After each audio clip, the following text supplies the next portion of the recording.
Cattle numbers continue to be tight, especially for feeders. In USDA's latest cattle on feed report, inventory numbers, placements, and marketings all decreasing in July.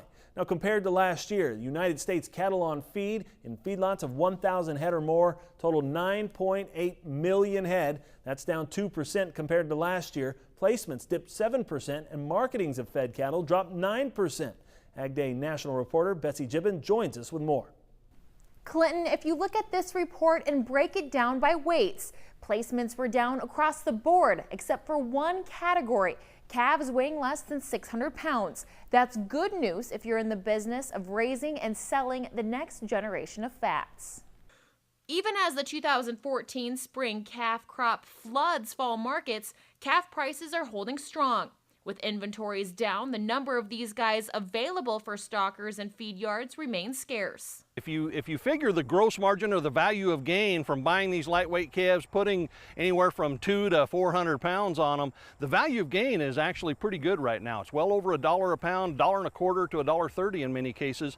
And the interesting contrast there is that feedlot cost of gain is coming down. And normally those two things are pretty closely related and they get back in balance pretty fast. But right now, the stocker value of gain is holding considerably stronger. As the 2014 grain crops finish strong, feed yard costs are likely to keep falling. That, combined with a better forage situation in many states, may make it tough to find cheap calves in the coming months. It looks to me like the normal seasonal pressure we might see on calves or stocker cattle this fall really probably won't happen. We've got potential for decent stocker demand from a forage standpoint to buy those calves. Cattle numbers are extremely tight.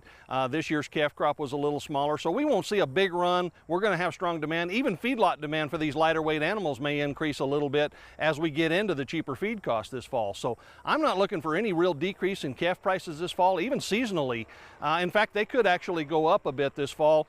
That's a little hard to say with these record prices, but I think it's possible.